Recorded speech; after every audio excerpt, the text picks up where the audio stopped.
부과 시점은 4월로 협상의 여지는 남겨뒀는데 이게 현실화될 경우 한국의 대미 수출 1위 품목인 자동차 산업에 타격이 불가피할 것으로 보입니다. 워싱턴 김경수 특파원입니다. 세계를 상대로 상호 관세 부과를 공식화한 지 하루 만에 트럼프 대통령이 자동차에 대한 관세 부과를 발표했습니다. 트럼프 대통령은 현지 시각 14일 행정명령에 서명하기 전 기자들과의 질의응답에서 관련 질문이 나오자 관세가 미국의 많은 산업을 살릴 것이라며 이같이 밝혔습니다. 앞서 철강, 알루미늄 품목에 관세를 부과한 데 이어 또 다른 보호무역 조치를 예고한 겁니다. Let's make it April 2nd. You know how much money that costs? That costs a lot of money just that one day, but we're going to do it on April 2nd. 상호 관세는 상대국의 수입 관세에 맞춰 부과하지만 품목별 관세는 전 세계를 상대로 한 관세입니다. 미국과 자유무역 협정을 맺고 대다수 품목에 무관세를 적용하는 국가들도 이를 피할 수 없게 되는 겁니다. 한국이 미국에 수출하는 자동차에 실제로 관세가 부과될 경우 우리나라 수출 전선에 차질이 불가피할 것이란 전망이 나옵니다. 이에 더해 트럼프 대통령은 타이완과 한국을 주요 반도체 생산지로 지목하며 반도체 산업을 되찾아오겠다고 벼르고 있습니다. We saved it, and now it's going to become, I think, very, very profitable. The tariffs are going to save a lot of industries. 한국의 대미 수출품 1위와 2위인 자동차와 반도체 산업이 모두 트럼프의 관세 폭탄을 맞게 되는 겁니다. 다만 미국은 상호 관세와 자동차 관세 부과 시점을 모두 4월 초라고 밝혀 각국과의 협상의 여지는 남겨뒀습니다. 워싱턴에서 KBS 뉴스 김경수입니다. 네, 세계 최대 안보 분야 국제회의인 미넨 안보회의에서 우크라이나 종전 방안이 집중적으로 논의되고 있습니다. 회의 첫날 미국의 종전 청사진이 구체적으로 공개되지 않았지만 벤스 미국 부통령과 젤렌스키 우크라이나 대통령이 회담을 가졌습니다. 미넨에서 조빈나 특파원의 보도입니다. 미넨 안보회의 참석을 계기로 JD 벤스 미국 부통령과 젤렌스키 우크라이나 대통령이 만나 전쟁 종식 방안을 논의했습니다. But we want to achieve a durable, lasting peace, not the kind of peace that's going to have Eastern Europe in conflict just a couple years down the road. 회담에 앞서 미국의 준비된 계획이 있다고 보지 않는다며 불만을 드러냈던 젤렌스키 대통령은 많은 논의가 필요하다고 밝혔습니다. 회담에 앞서 우크라이나는 미국의 광물협정 초안을 전달했습니다. 미국은 우크라이나 안보를 지원하는 대가로 히토류 등 광물을 요구한 바 있습니다. Really, we want this very much, but we need real security guarantees. 앞서 연설에서 벤스 부통령은 구체적인 종전 청사진을 공개하진 않았습니다. 다만 마을의 새 보안관이 왔다는 말로 트럼프 대통령이 주도하는 새로운 질서를 천명하며 유럽엔 방위비 증액을 압박했습니다. 유럽 국가들은 협상에선 배제되고 안보, 경제상 부담만 떠안은 채 종전할지 모른다는 불안감이 있습니다. 러시아의 요구에 치우쳐 종전이 성사되면 후과를 치를 거라며 경계했습니다. A failed Ukraine would weaken Europe, but it would also weaken the United States. 한편 트럼프 2기 정부 출범 이후 첫 한미 간 고위급 대면 접촉인 외교장관 회담이 오늘 이곳 미넨에서 열립니다. 이 북핵 문제와 관세 등 다양한 논의가 이루어질 것으로 예상되고 이어 한미일 외교장관도 함께 만납니다. 미넨에서 KBS 뉴스 조빈나입니다. 네, 어제 부산 기장군의 리조트 신축 공사 현장에서 불이 나 6명이 숨지고 27명이 다쳤습니다. 특히 사망자들은 모두 1층에서 발견됐는데요.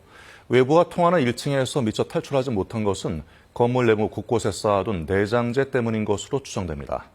경찰은 전담 수사팀을 꾸리고 내일 합동감식을 진행할 예정입니다. 이준석 기자입니다. 이번 화재로 숨진 6명은 모두 불이 시작된 것으로 추정되는 건물 1층에서 발견됐습니다. 외부와 통하는 1층에서 미처 탈출하지 못한 것, 건물 내부 곳곳에 쌓아둔 내장재가 원인으로 추정됩니다. 당시 리조트에선 개장을 앞두고 인테리어 공사가 한창이었습니다. 순식간에 검은 연기로 가득 찬 실내에서 내장재 더미가 작업자들의 대피를 가로막은 것으로 추정됩니다. 대피하는 중에 인테리어 자재 때 장애물이 발생을 해서 그대로 대피로를 방향 감각을 잃은 것 같습니다. 1층에선 당시 인테리어 작업과 함께 용접 작업도 진행됐습니다. 특히 단열재 등 내장재는 대부분 가연성 소재로 만들어져 불꽃이 튀면 불쏘시개처럼 화재가 급격히 진행되고 유독가스도 다량 발생합니다.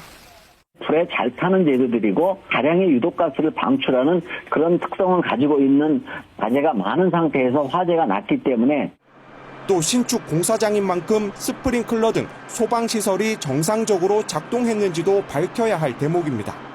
임시 소방시설이 제대로 갖추어지지 않았던지 아니면 제대로 작동이 안 돼서 경찰은 30여 명 규모의 전담 수사팀을 꾸리고 화재 원인 조사에 착수하는 한편 내일 현장 감식을 벌이기로 했습니다. KBS 뉴스 이준석입니다. 네, 헌법재판소가 윤 대통령 탄핵 심판 변론 기일을 추가 지정하고 한덕수 총리 등 3명을 증인으로 채택했습니다. 윤 대통령 측은 헌재가 10차 변론 기일로 지정한 오는 20일 출석은 어렵다며 날짜를 변경해달라고 신청했습니다. 김태훈 기자의 보도입니다. 헌법재판소가 윤 대통령 탄핵 심판 사건 증인으로 한덕수 국무총리와 홍정원 전 국정원 1차장, 조지호 경찰청장을 추가 채택했습니다. 앞서 윤 대통령 측이 채택을 요구한 증인 6명 가운데 3명이 받아들여진 건데 조 청장은 국회 측도 요구해 증인으로 채택됐습니다. 한덕수 총리는 국정의 2인자로서 비상계엄 선포를 위한 국무회의 당시 상황 그리고 줄탄핵으로 인한 국정마비 이번 비상계엄의 원인에 대해 누구보다 잘 알고 있습니다. 홍 전 차장은 국회 측 신청으로 지난 4일 5차 변론 때 이미 한 차례 증언대에 섰습니다. 이번엔 정치인 체포 지시를 받았다고 한 홍 전 차장의 증언의 신빙성이 의심된다며 윤 대통령 측이 불렀습니다. 조지호 경찰청장은 건강 문제를 이유로 앞서 2차례 출석을 거부했지만 헌법재판관들은 비상계엄의 실체를 파악하는 데 조 청장 신문이 필요하다는 데 동의했습니다. 헌재는 오늘 20일 오후 2시에 10차 변론 기일을 지정하고 이 3사람을 증인으로 불러 신문하겠다는 계획을 밝혔습니다. 하지만 윤 대통령 측은 출석이 어렵다면서 헌재의 기일을 변경해달라고 신청했습니다. 같은 날 오전 서울중앙지법에서 윤 대통령 구속 취소 신문과 내란 혐의 첫 공판 준비 기일이 예정돼 있어 모든 일정을 소화하기가 무리라는 겁니다. 헌법재판소는 재판관 평의를 거쳐 윤 대통령 측의 기일 변경 신청을 수용할지 말지 결정할 계획입니다. KBS 뉴스 김태훈입니다. 오늘 초봄처럼 날은 포근하지만 공기가 탁하겠습니다. 이 시각 서울은 안개와 미세먼지가 뒤엉켜서 시야가 부였습니다. 대기 확산이 원활하지 못해 현재 중부지방과 전북지방에서 초미세먼지 농도 나쁨 수준을 보이고 있습니다. 오늘 남해안과 제주를 제외한 전국 대부분 지역에서